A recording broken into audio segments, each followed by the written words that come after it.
Yo, what is going on, guys? It's your boy Dooobbz here, bringing us another NHL 14 video here for you guys, and we're going to be talking about the Team USA roster in this video. That's right, guys. So, most of you guys wanted to see that on the Team Canada video. I got a great response on that video. The views, likes, comments, just all the interaction in general was phenomenal. So, thank you guys so much for your support on that video, and hopefully we can get the same turnout on this one. So, a lot of you guys wanted to see Team USA, and yeah, so we're going to be talking about them now. So, they have a very interesting team. There's a lot of notable people left off.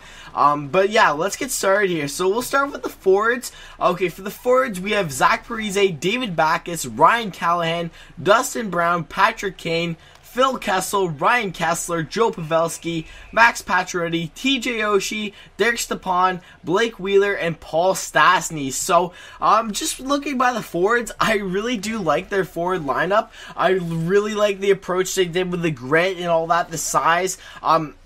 I was talking about people being left off, right? And people were freaking absolutely livid that Bobby Ryan didn't make the team. And I can understand why. It's just ridiculous. I have no idea why he didn't make the team.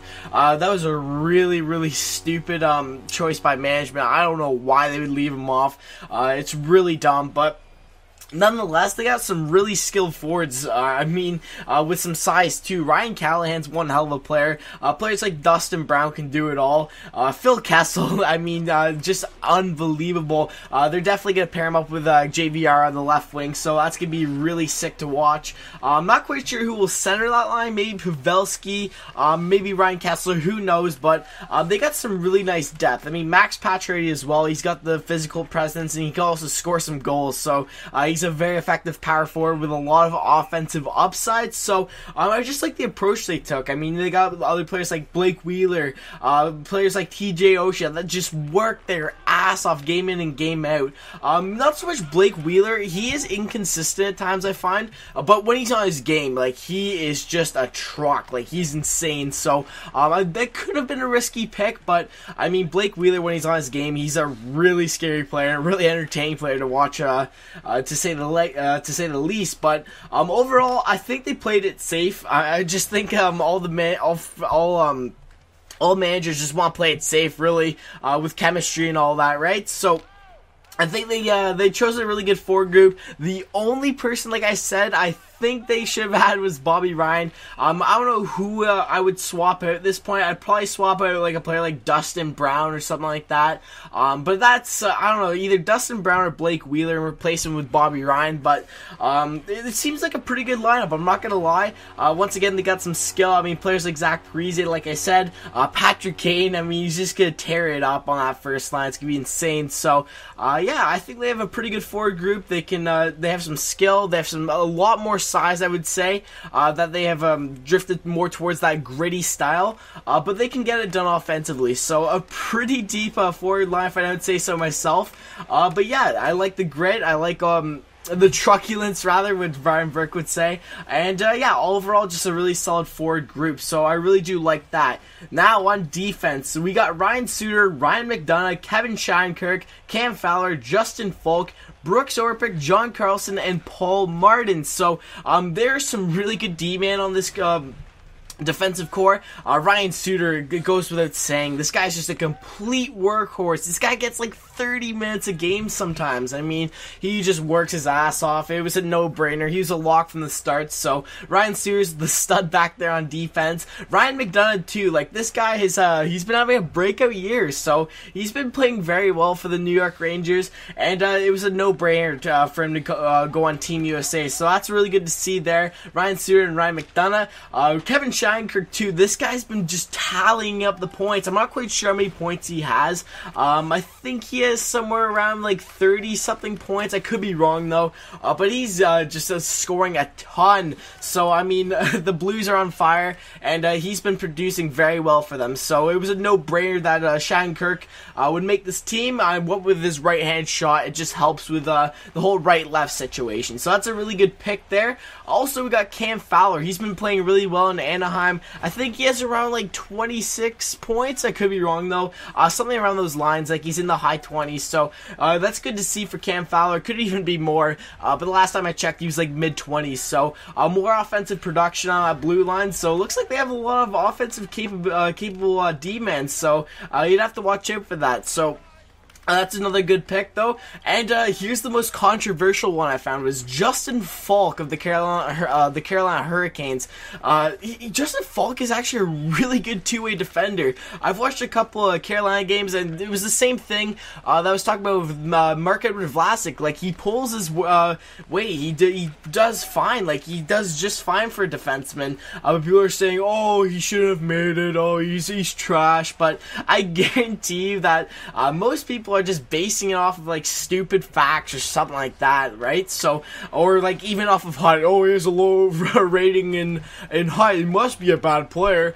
But I made a joke about that on Twitter. But he's very underrated, is my point, right? Same thing with Mark-Edward Vlasic. Like, they're both really underrated, and on not so like up high market teams, rather not like original 6 teams, so you don't really hear about them too much or something like that, right? Not like a popular team. So Justin Falk is just fine. I mean, you could debate it, but I think he's just fine, and I think he fits the blue line just well for this USA team. So that's a good pick in my opinion. A lot of people are debating about it, but personally, I do really like that pick.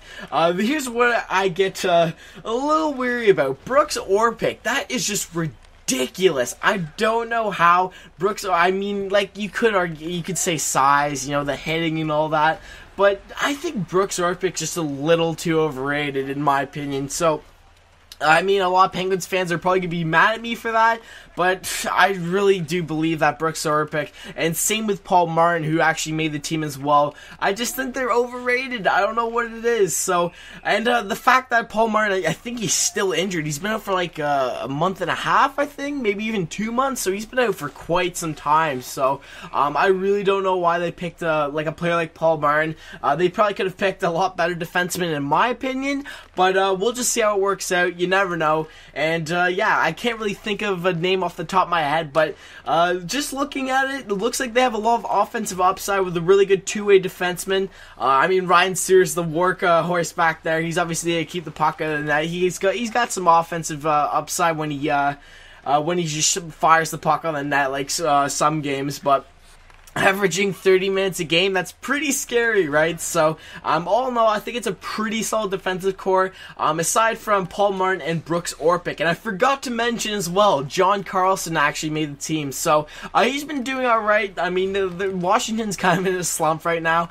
So I think John Carlson, I think he's having like a breakout year. I haven't followed him too much, but I know he's a really young and talented D-man, and he could work wonders on this D core. So I'm not quite sure what to make of the John Carlson pick. I can't say too much there, but you know what? It's probably going to be the right pick in the end. So all in all, pretty solid defensive core with a few questionable names. So yeah. Let's get on to the goalies now. So we have Ryan Miller, Jonathan Quick, and Jimmy Howard in between the pipes. I mean, that's a really solid and deadly goalie tandem there. I mean, Ryan Miller has been lights out this season. You may argue, oh, he's not good in stats and stuff like that, but he plays on the Buffalo Sabres. Remember that. I mean, they're brutal. Let's just I do have to say that, right? You guys already know, but yeah, Ryan Miller's been lights out, given the factors, right? So I think he's a really safe and really good pick for Team USA.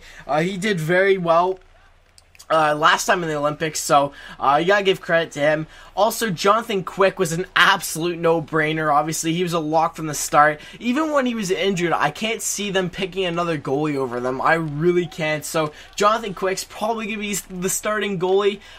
If he get Ryan Miller and Jonathan Quick are definitely going to be either the starting goalie. I just don't know about Jimmy Howard. I'm a huge Jimmy Howard fan, but this season, it's really sucked for him. He's had a really disappointing season so far. Let's just hope that he can turn around.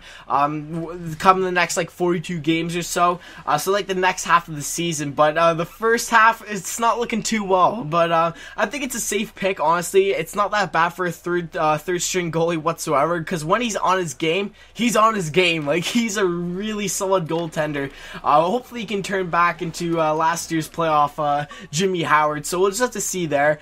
But all in all, a very, very solid goalie group group there for Team USA, if I don't say so myself.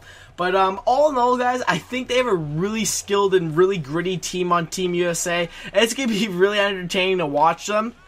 I really do like what they picked with their D-man. I like their forward group a lot. Kessel JVR is just going to be absolutely filthy. I can't wait to see that. Ryan Kessler as well, Patty Kane. A bunch of really good players and a really nice bomb 6 in my opinion. So, I mean, it's pretty scary to say, but I mean, Team USA, they could be giving Canada a run for their money once again. So, very good. I'm trying to be most unbiased as possible, right? I mean, obviously I'm from Canada, right? I'm going to root for my Canadian roots, if you will. But yeah, they have a really good group. You gotta give credit where credit's due. And yeah, their goalies are just spectacular. So it's gonna be good to see. So all in all, a very solid group, a very gritty group, and a really, really solid 3 goalies there, I must say so myself. So, once again, guys, hopefully you guys enjoyed the video, and be sure to leave a comment down below on what team you'd like to see me cover next. So, like Finland, I'm probably going to do next, maybe Sweden, so it's all up to you. Leave a comment down below on what team you would like me to cover next. So, once again, guys, hopefully you guys enjoyed the video, and be sure to like, comment, subscribe, guys, for more NHL 14 content. That is right, guys. Peace. All this attention got me hype, cut the lights, baby, this ain't only for the night, baby, this is life, this is where I'm taking flight and never touching down, said it, now they know I meant it when I say we run the town.